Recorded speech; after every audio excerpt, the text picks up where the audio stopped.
e opinião. Nós trazemos aqui no nosso estúdio o deputado estadual segundo mais bem votado aqui na Bahia, Rosenberg Pinto. Tudo bom, deputado? Tudo bem.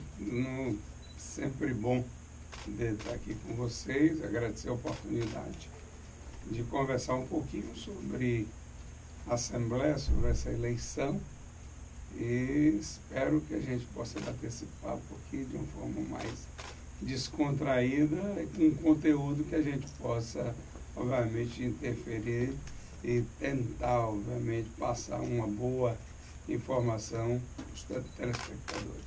Temos aqui Henrique Brinco também, Olá, nosso Adriana, repórter de política. A todos, olá, deputado, parabéns pela reeleição. Rosenberg teve 101.945 votos. É a maior votação já registrada por um candidato a deputado estadual do PT na Bahia. Rosenberg já foi eleito deputado estadual em 2010, depois reeleito em 2014 e agora 2018. Também liderou a bancada do PT na Assembleia Legislativa e atualmente preside a Comissão de Constituição e Justiça da Casa, que é uma das mais importantes. Deputado, esses números, esses 101 mil votos que o senhor teve aí, esses números atuais te credencia para o PT ter a presidência da Assembleia Legislativa em 2019? Eu acho que não é a quantidade de votos que credencia um parlamentar a ser presidente da Assembleia Legislativa. O que credencia o parlamentar, primeiro, é a capacidade de unidade, de união, de relacionamento que possa se construir a partir dos diversos partidos que compõem a casa. É lógico que 101 mil votos, quase 102, tem uma simbologia para o resultado da atuação de um parlamentar, de uma reeleição. Significa que isso é fruto do trabalho, certo, da percepção do eleitor em relação ao parlamentar. Agora, é lógico que os 63 deputados da Casa estão legitimados a dirigir a Casa Legislativa. Eu acredito que o que pode credenciar nessa eleição a quantidade de parlamentares por partido. O governador Rui Costa sai muito fortalecido dessas eleições, então eu acredito que ele não vai definir quem é o presidente da Assembleia, até porque são poderes independentes, mas é lógico que ele vai ter uma interferência significativa na escolha do parlamentar, ou do deputado ou da deputada que irá presidir a Assembleia nos próximos 2 anos. É lógico que qualquer deputado se sente lisonjeado em seu nome ser lembrado, como é o meu caso. Eu até hoje nunca disse a ninguém que sou candidato à presidência da Casa, mas meu nome sempre é comentado, seja pelas pessoas, pelos parlamentares, pelos órgãos de imprensa, pelos jornalistas. Isso me deixa muito lisonjeado, muito agradecido, mas acho que ainda é muito cedo. Eu acho que nós precisamos ainda concluir esse processo eleitoral do segundo turno. A eleição para a presidência da Casa ainda é em fevereiro, nós temos muito tempo, até porque nós precisamos verificar qual é o cenário político nacional, e o cenário político nacional vai interferir no cenário político estadual, porque se Haddad é o presidente, o governador Rui Costa terá um formato, e a composição partidária também terá um formato do ponto da relação com o plano federal. No caso do Bolsonaro vir a ser o presidente, eu não tenho dúvida de que também esse jogo será mudado, uma vez que eu sei que o PT, o PCdoB, certamente não irá compor a gestão no plano federal, mas há uma tradição dos partidos em participarem da gestão, tanto federal quanto estadual, da mesma maneira que aconteceu agora recentemente. O PT, a presidenta Dilma, ela foi impeachmentada, ou seja, ela perdeu o cargo de presidente, e o PT, PCdoB, eu acredito que PSB e uma parte do PSB ficou de fora do governo, a outra parte, certo, dos partidos ficaram na base do governo federal. Então nós precisamos avaliar também quem é que fica com quem, mas tudo isso faz parte de um ingrediente para que a gente possa debater o futuro da Assembleia Legislativa. Meu foco agora é a eleição de Haddad. Eu espero, porque se Haddad for presidente, é melhor para a Bahia, para os baianos e para as baianas. O senhor, inclusive, já disputou, né, a presidência uma vez. Teve até uma situação da bancada do PT na época se retirar do plenário em protesto. Mas eu queria saber o que mudou de lá para cá. Olha, na realidade, eu não disputei a eleição. Nós tínhamos apresentado o meu nome à época.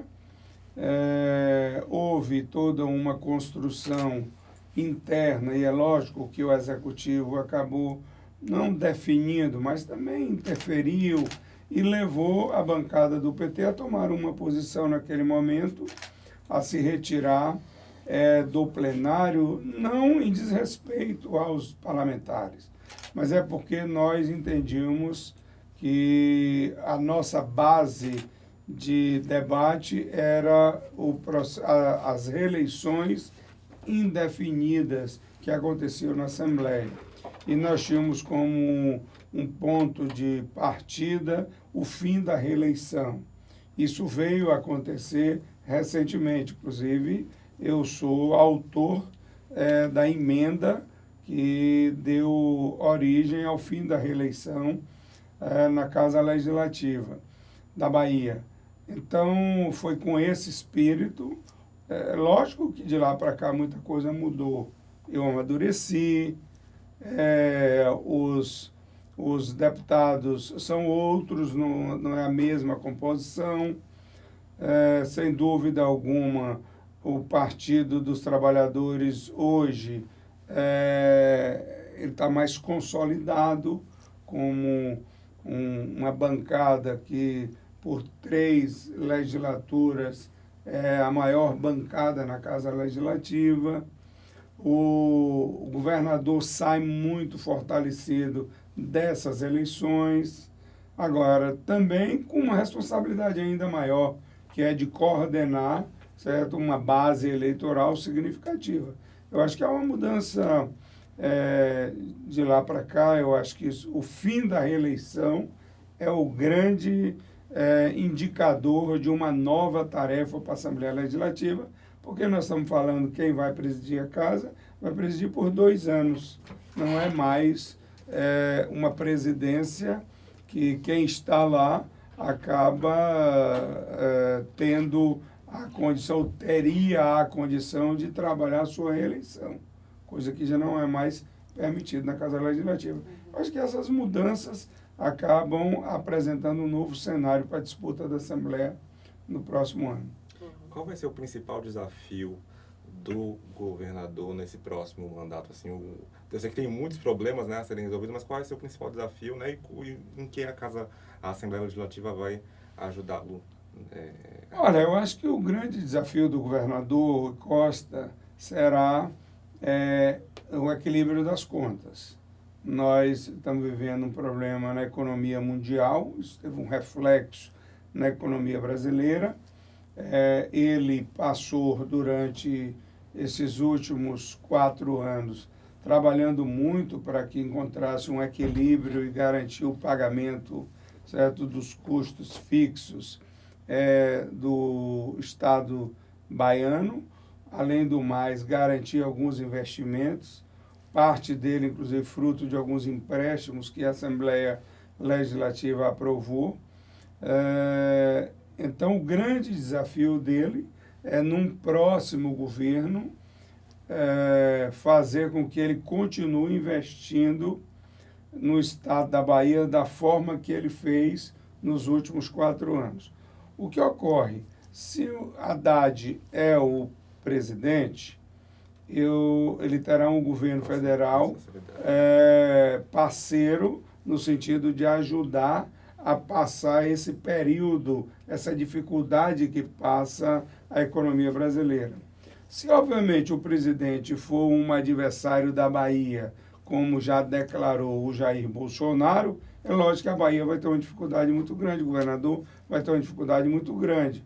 Até porque nós tivemos agora, nos últimos 2 anos e meio, empréstimo que a Assembleia aprovou, mas que não se concluía, porque o governo federal criou diversos impeditivos do ponto de vista da aprovação.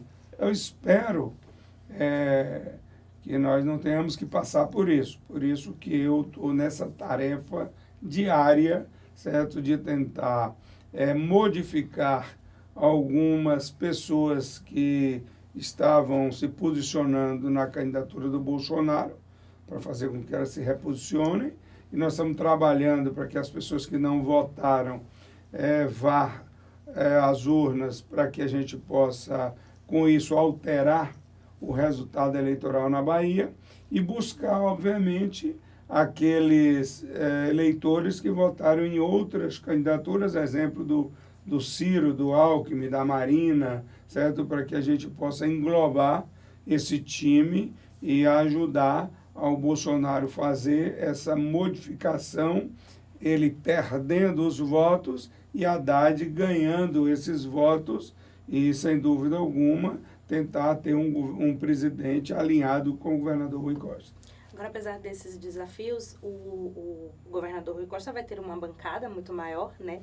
Nesse próximo 2019, a bancada de oposição diminuiu e sempre se fala, né, que o governo passa rolo compressor. Com essa bancada maior, né, e o governador tendo uma facilidade maior de aprovar os seus projetos, o senhor acha que é uma situação ruim para a imagem do governador de passar rolo compressor ou de fato vai ser uma situação mais tranquila para ele? Olha, eu acho que não é questão de passar rolo compressor.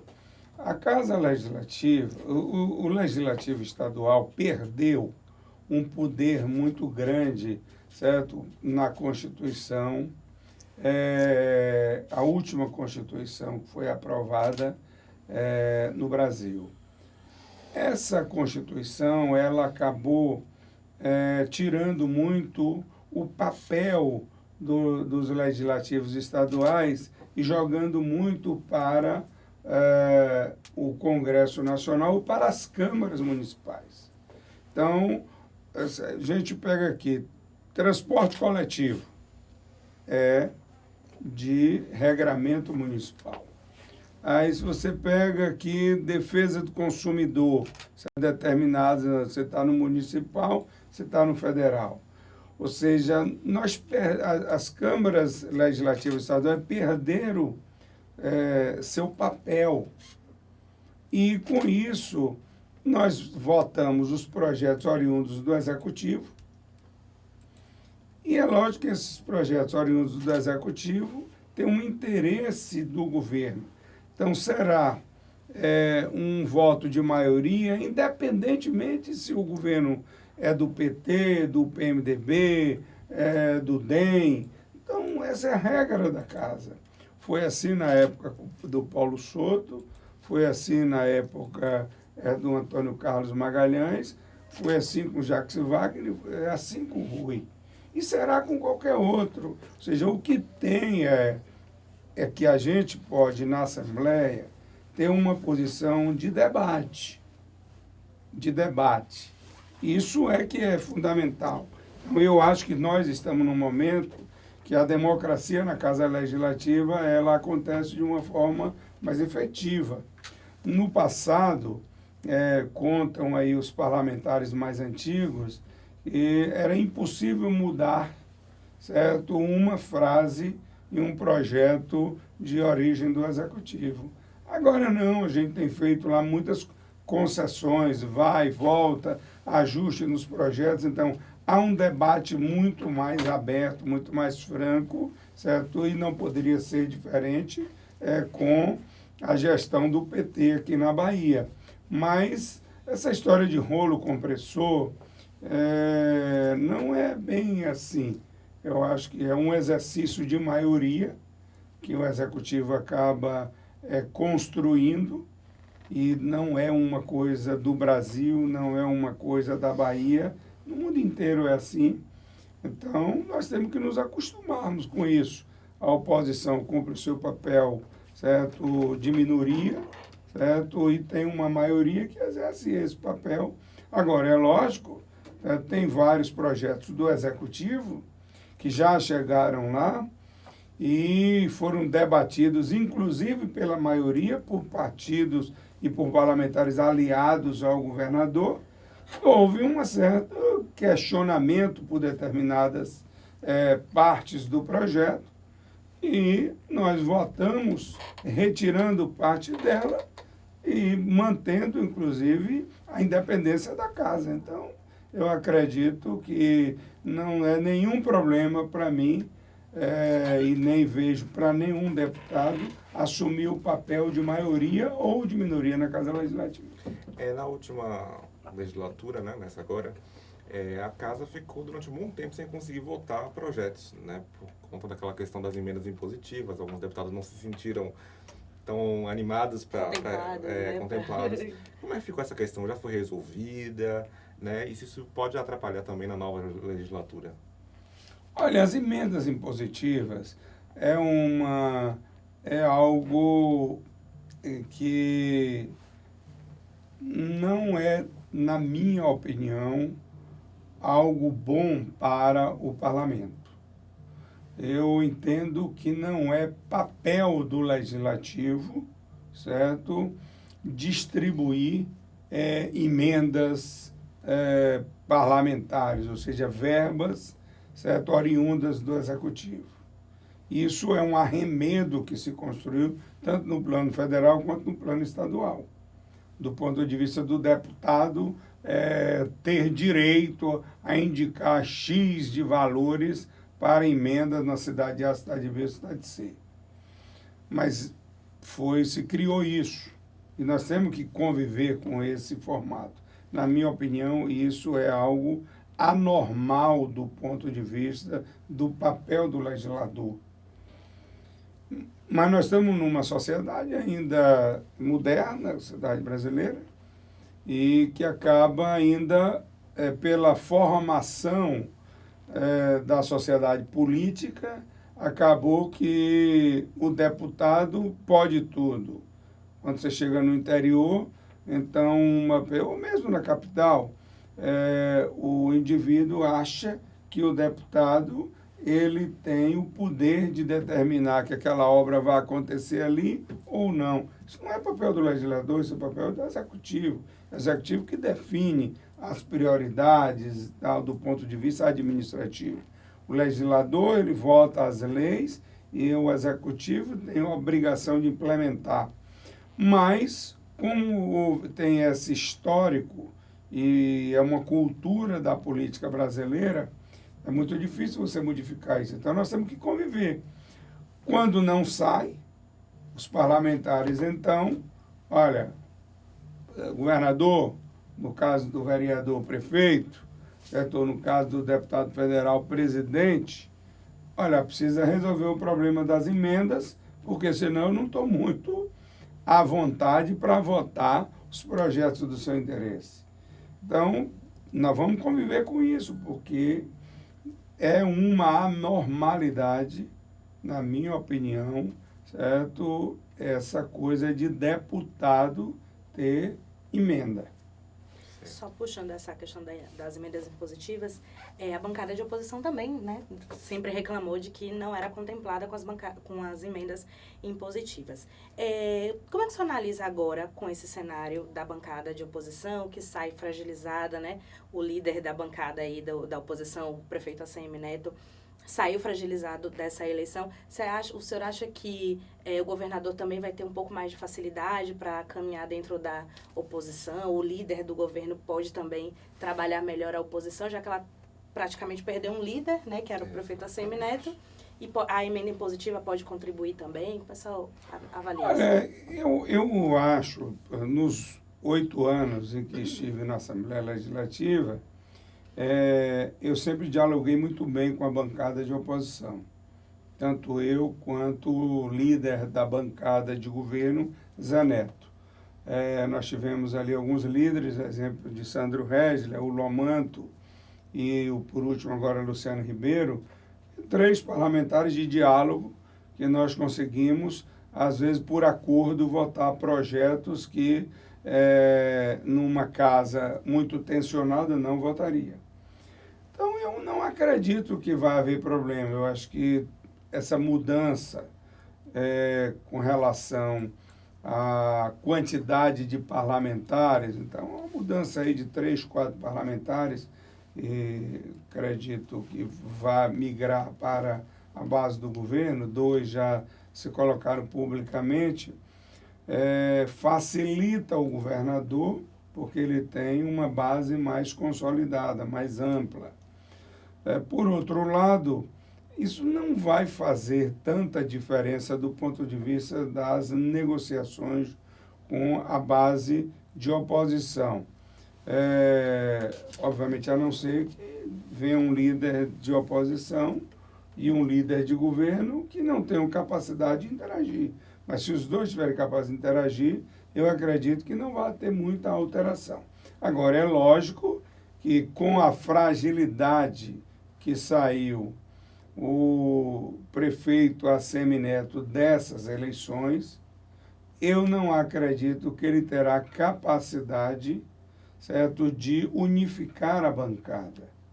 Eu acho que dificilmente toda a bancada vai acabar criando uma única posição a partir da orientação do prefeito de Salvador. Olha o exemplo da Câmara de Vereadores de Salvador, agora na sucessão. Está lá, ou seja, é uma demonstração total, certo, de que o prefeito ACM Neto não está liderando, certo, sequer o seu partido na Casa Legislativa Municipal de Salvador. Então, eu não acredito que vai acontecer na Câmara Legislativa Estadual. Eu acho que os partidos agirão, na minha opinião, um pouco mais com uma visão mais de partido do que de bloco. Até porque a nova legislação eleitoral ela vai levar a uma consolidação maior dos partidos, porque a partir da próxima eleição não tem mais coligação proporcional. Então, os partidos vão começar a se fortalecerem, certo, no espírito de disputa, certo, para a próxima eleição municipal. Então, isso vai ter reflexo na Assembleia Legislativa. Certo. Qual é a avaliação que o senhor faz da gestão, né, do presidente Coronel, né, que está saindo agora? Né, o que o senhor espera também do próximo nome que vai ocupar a cadeira dele? Olha, o Coronel foi uma grata surpresa. Todos sabem que até os 45 minutos do segundo tempo, a bancada do PT não tinha uma posição de apoio ao presidente Ângelo Coronel.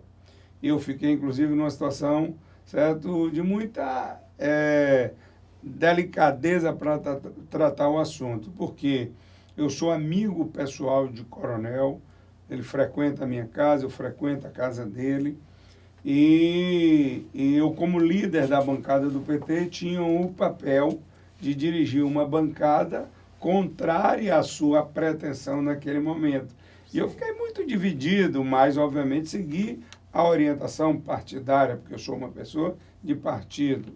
E ele entendeu isso, entende isso. Ainda ontem conversamos sobre essa questão, eu e ele, o governador, quando viajávamos para Itapetinga e depois para Itabuna.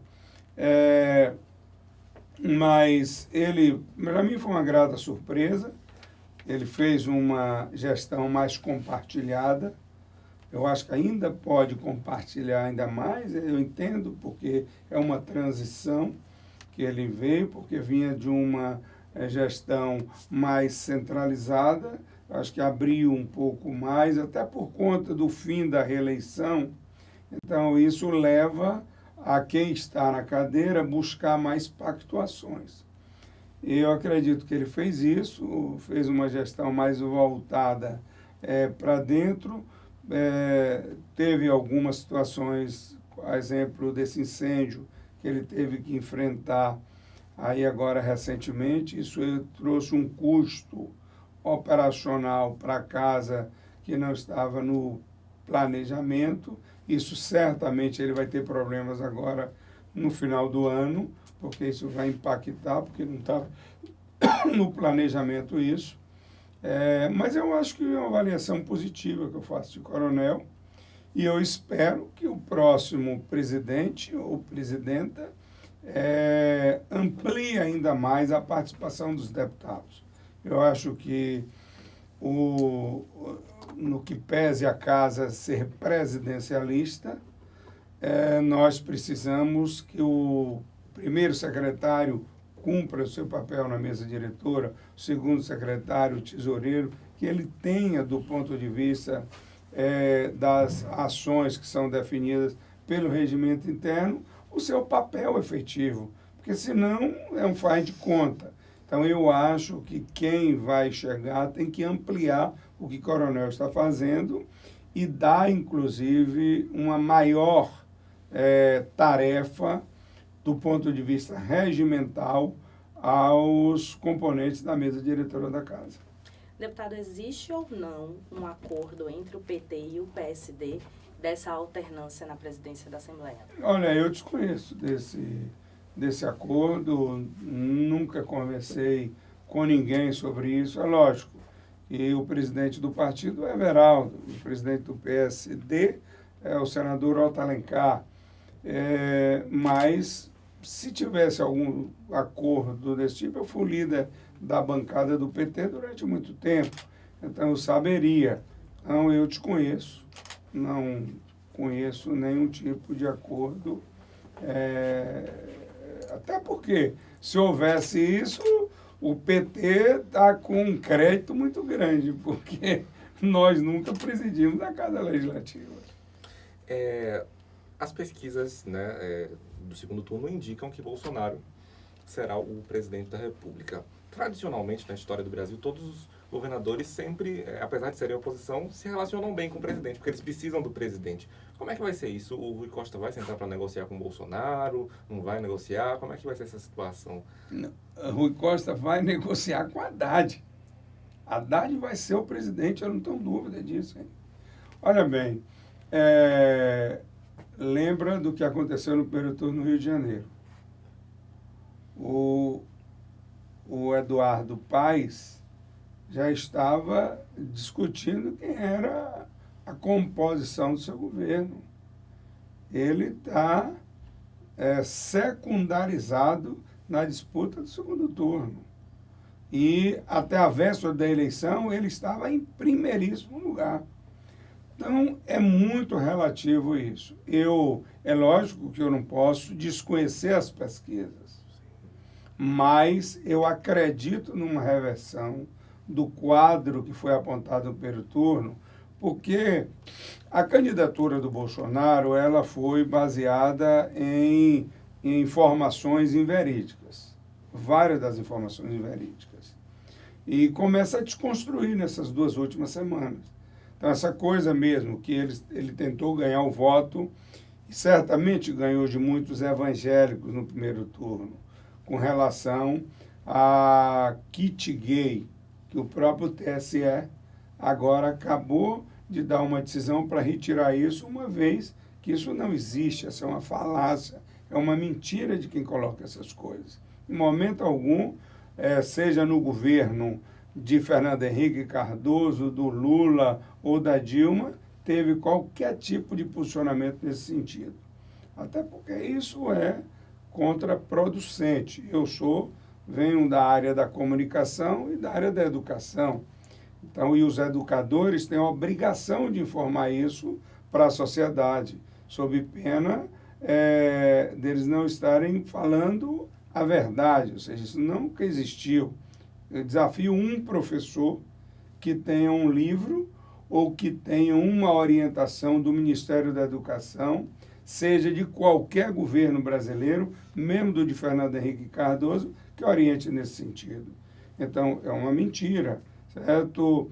Agora, o que está acontecendo de fato é uma utilização de uma situação que a sociedade vê de uma insegurança, e é verdade, nós não podemos negar que há uma sensação de insegurança individual, e o Bolsonaro coloca de uma forma irresponsável, porque ele diz que deve armar a sociedade.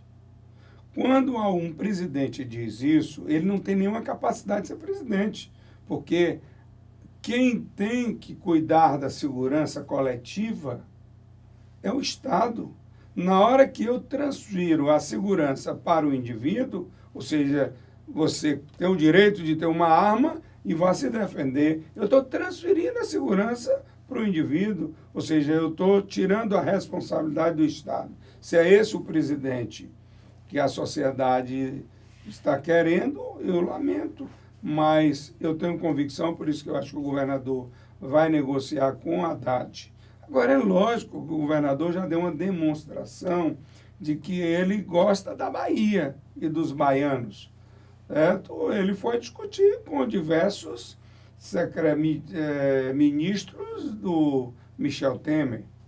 Por mais doloroso para ele que tenha sido em função do impeachment da presidenta Dilma, mas ele é governador da Bahia e ele tem a obrigação de atrair investimento para o Estado, para melhorar a vida dos baianos e das baianas.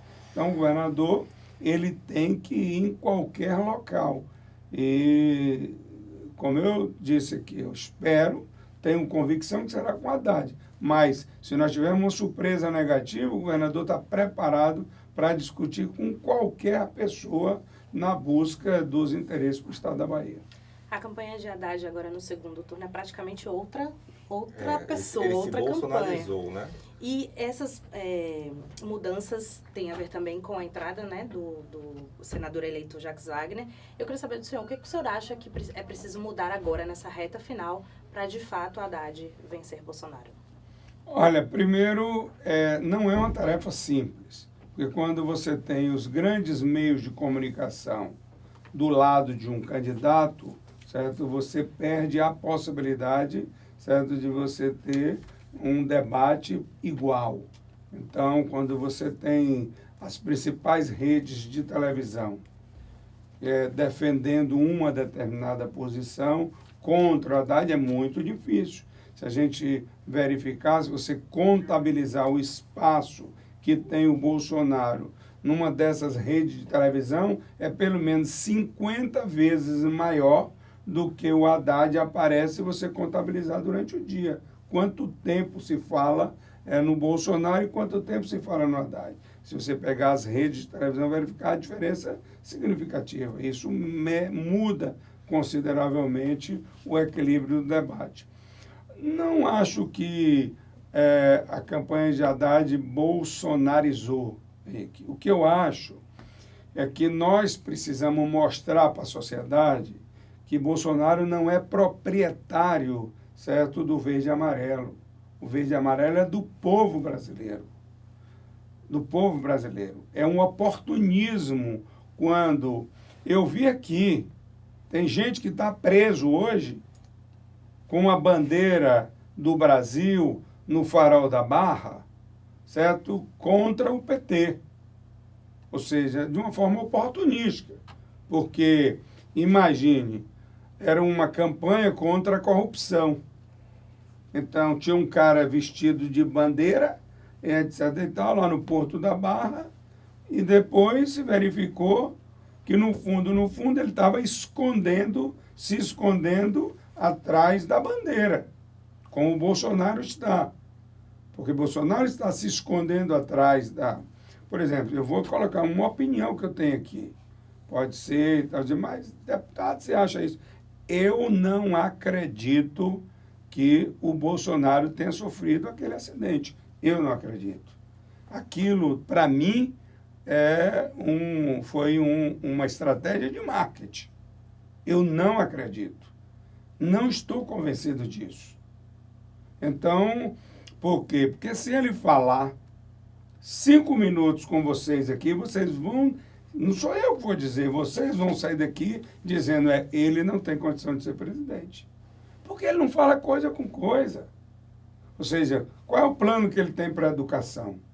Ele diz, não sou eu que estou dizendo, pega aí. Ele diz que ele tem para a educação ensino fundamental à distância.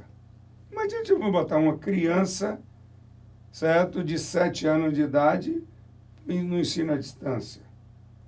Para as universidades federais, fechar as universidades, ele entende que é mais barato, segundo ele, é mais fundamental pagar bolsa de estudo para as universidades privadas do que as universidades federais. Ele não conhece, não sabe o que significa a importância das universidades federais para a pesquisa, para o conhecimento, para gerar resultados para o Estado, não é para o indivíduo. Porque as universidades federais, ela cumpre um papel do ponto de vista de formar indivíduos, mas ela cumpre um papel ainda muito maior de formar conhecimento, gerar conhecimento para o Estado brasileiro. Quem é que vai fazer isso? São as escolas privadas? Pelo amor de Deus, esse cara não existe. Aí ele não fala nada com nada. Então, tudo que ele está falando, ele está lendo. Ou seja, aqui eu estou falando, conversando com vocês aqui, emitindo a minha opinião, ele não tem opinião para dar. Então, o que ele coloca, ele só sabe armar a sociedade. Você acha que uma criança, certo? O cara pegando assim, fazendo no dedo assim de uma criança de 2 anos, certo? Como se isso fosse algo educativo. Você, pai, você, mãe, certo? Quer para seu filho, a sua filha, um presidente que ao invés de estar ensinando uma criança de que o caminho é a leitura, de que o caminho é a educação, de que o caminho é a religiosidade, que é encontrar com Deus, aí não, é ensinar que a prioridade dessa criança é aprender a atirar. Qual é o pai, qual é a mãe que quer isso para seu filho? Então, ele não tem nenhuma capacidade de presidir o Brasil. Eu tenho, por isso que eu acredito que agora, com as verdades aparecendo, o Haddad vai ganhar as eleições, porque é uma eleição muito em cima das mentiras. É lógico que nós mudamos o conceito da campanha. Não dá mais para a gente ficar, é o candidato de Lula, é o candidato de Lula, é o candidato de Lula. Não dá, porque a sociedade, tudo bem, é o candidato de Lula, a sociedade sabe disso. Mas o que é que você pensa para a educação do Brasil? O que é que você pensa para a saúde? O que é que você pensa para a segurança? Ele tem que dizer isso. E é isso que o senador Jacques Wagner foi lá ajudar a construir uma campanha que ela seja propositiva também. Então, ela seja propositiva. E eu acho que essa mudança está fazendo com que as pessoas façam reflexão. Ainda ontem, o prefeito de Itabuna, Fernando Gomes, que as pessoas o têm lá como alguém que deixou livre para apoiar em Bolsonaro, ontem deu uma declaração de que era bom para a Bahia votar no candidato do governador Rui Costa e colocou no peito o adesivo 13. Então, é uma mudança que está acontecendo. Esse tema de Bolsonaro, de Haddad, sempre esquenta, né, o debate, as pessoas se manifestam. Né? Mais uma pergunta que repercutiu muito essa semana, né, foi o vídeo de Cid Gomes, lá na terra dele, em Ceará, né? Ceará. discutindo com militantes petistas, né, pedindo meia-culpa do PT, né, falando que o Lula está preso, né, lembrando e tudo mais. E esse vídeo repercutiu muito na internet, inclusive a campanha de Bolsonaro está usando isso contra o PT. Como é que o senhor viu essa declaração de Cid Gomes e se teve algum impacto na campanha do Haddad? Não, acho que impacto na campanha de Haddad, não. Eu acho que tem coisas que a gente precisa medir. Aquilo ali era apenas um momento de apoio do Cid à candidatura do Haddad, que foi coordenada pelo governador do Ceará, que é do PT, Camilo. Se fosse eu obviamente pegaria uma declaração dele como governador, faria uma reunião, e não uma reunião de militância, e declarar o apoio. Isso tinha uma repercussão talvez muito maior do que construir um debate. Naquele debate ali, naquele evento, houve, por parte de militantes do PT e por parte dele, determinadas discussões que não tem nada a ver. Aquilo tem um histórico, inclusive, do Ceará. Tem um grupo de militantes que são muito aguerridos, ligados a uma determinada composição política lá no Ceará.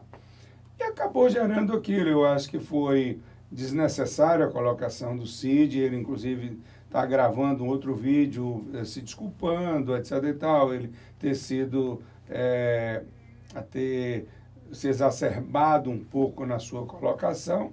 Agora, eu respeito críticas que posso fazer, seja ao PT. A base da crítica dele ao PT era que o PT deveria ter apoiado Ciro Gomes no primeiro turno. Isso, inclusive, foi uma declaração de Jacques Wagner, né?